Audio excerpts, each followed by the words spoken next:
नमस्कार मु अशोक कुमार दास सामाजिक कर्मी आपण सम्मुख में भुवनेश्वर उपरे आगामी दिन में आसवा एक गंभीर समस्या उपरे आलोचना करने को जाऊँगी।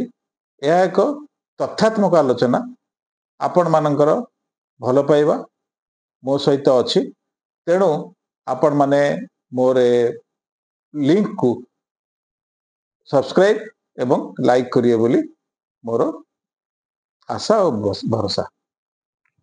समस्याटा यही जे जल एक अमूल्य संपद आम मान प्रकृतिर दान। भुवनेश्वर थिबा जल संपद कौन कौन अच्छी तापर आलोचना करिबा, समस्या कौन होची तापर आलोचना करिबा, समाधान केम दे पारो तापर भी आलोचना करि परिबा। जल संपद कहले आमे मुख्यतः नदी की बुझी थाउ आउ छोट छोट जल उत्स को बुझी थाउ बा पोखरी मान को बुझी थाउ। तेणु भुवनेश्वर चारिपार्श्वर जो नदी अच्छी सी हूँ मुख्य नदी हिसाब से महानदी शाखा नदी कुआखाई।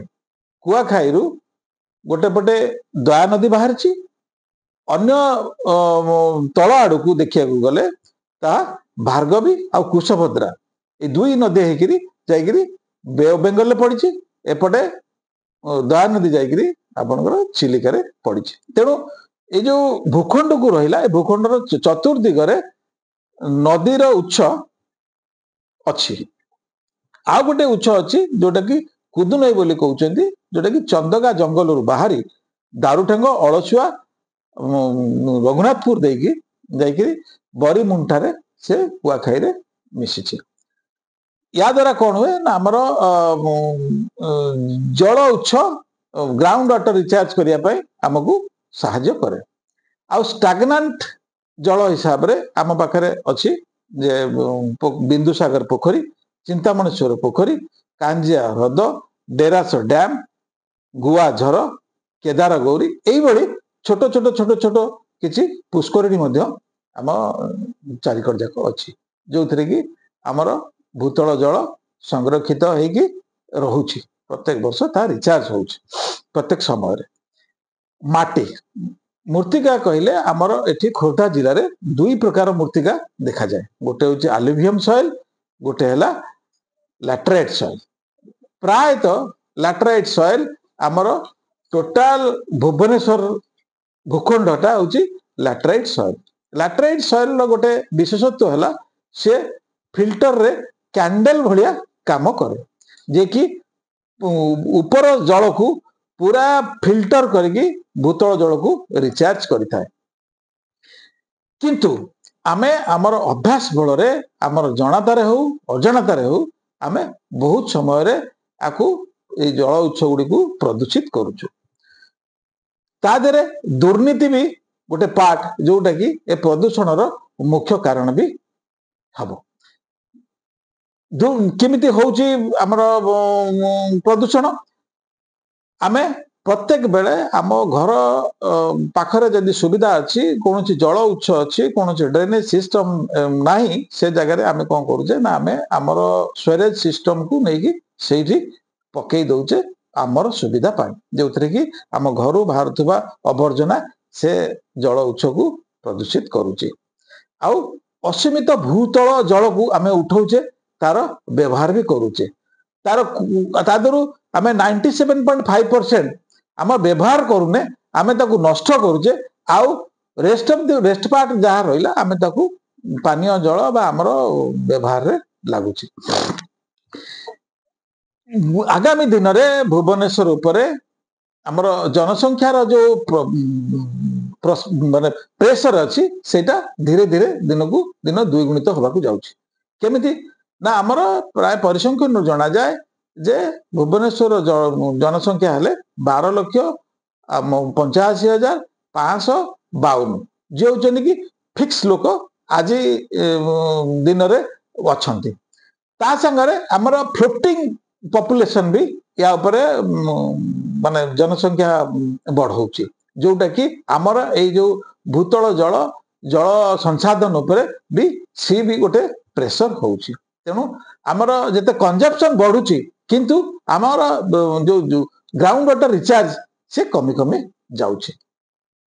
तेणु जो सर्वे होता सर्वे जना पड़ी जे आगामी गत 10 वर्ष भितर आमर भूतल जल 1 मीटर रु 4 मीटर पर्यंत ह्रास पाई, जोटा कि एक चिंतार विषय। तेणु आमे ताकू किभली संरक्षण करि परिबा आमर व्यवहार रे किभली परिवर्तन करि परिबा ता प्रति आमे टिके ध्यान देबा दरकार। जेमती गोटे छोटिया कथाटे आमर घरे थिबा शौचालय गुडी को आमे टिके सुदृढ़ करबा दरकार। तार टैप रे पानी पडुची कि नाही, पानी बंद हेकी रहउची कि नाही ताकू आमे देखिबा दरकार। अननेसेसरी गुडे पानी आमे नष्ट करूचे ताकू बंद करिया दरकार। टॉयलेट रे फ्लश कला बेले आमे एभली फ्लश लगेबा दरकार जो थरे कि कम जल रे हमर फ्लश हेई पारुथिबो ताकू देखिबा दरकार। तापरे प्रत्येक दिन सकाळ उठला बेले दांत घसिला बेले आमे बेसिन रे हमर जो टैप को चले देकी आमे दांत घसुचे से अभ्यास सब बंद करिया दरकार। सेकंड कथा हला जे हमर जो वाशिंग मशीन सब अछि, प्राय समस्त घरे आजिकल वाशिंग मशीन अछि, समस्त वाशिंग मशीन व्यवहार करछन्ती। वाशिंग मशीन रे आमे फुल लोड न करिकी जमा वाशिंग मशीन चलेबा कथा नुहे। काहे कि वाशिंग मशीन गोटे काम हला जे से कम रहू बा अधिका बा ता कैपेसिटी फुल कैपेसिटी रो चलिले भी जेति की पानी खर्च करिया त सितार सेति की पानी ही खर्च करिवो।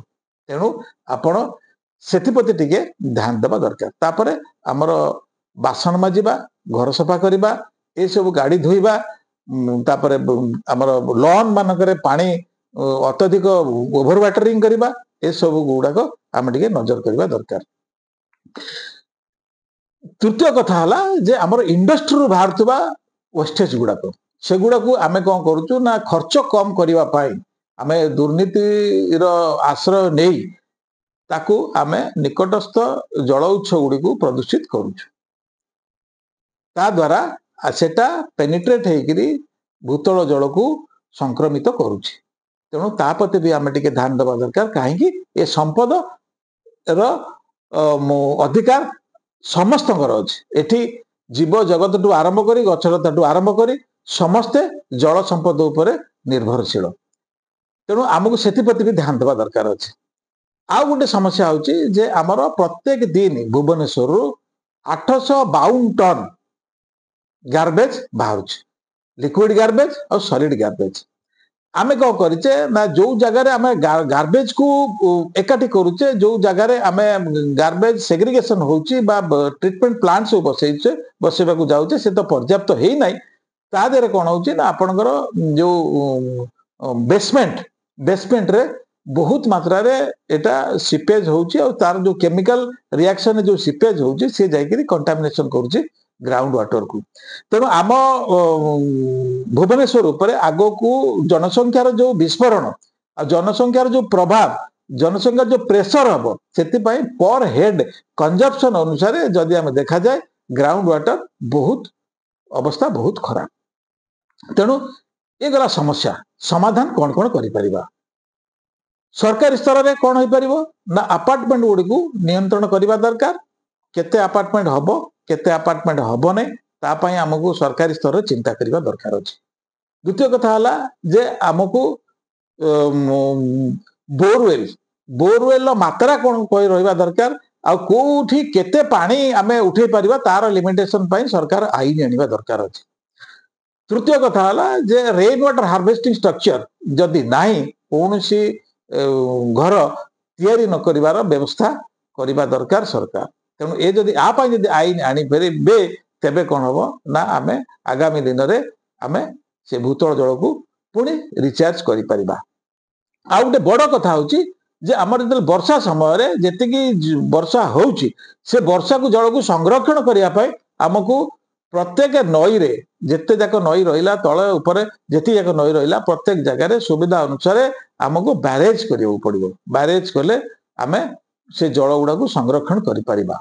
काहे कि ना आजी नदीर गर्भ पोती हेबा को गलानी अल्प पानी रे पानी उछुली एपट सेपट बन्या होउची वाटर लगिंग होउची किंतु ता किछि दिन परे कोनोसी काम रे लागु नाही।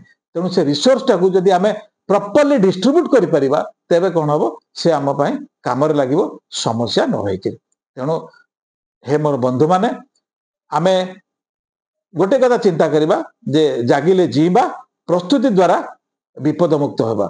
धन्यवाद। नमस्कार। भारत माता की जय।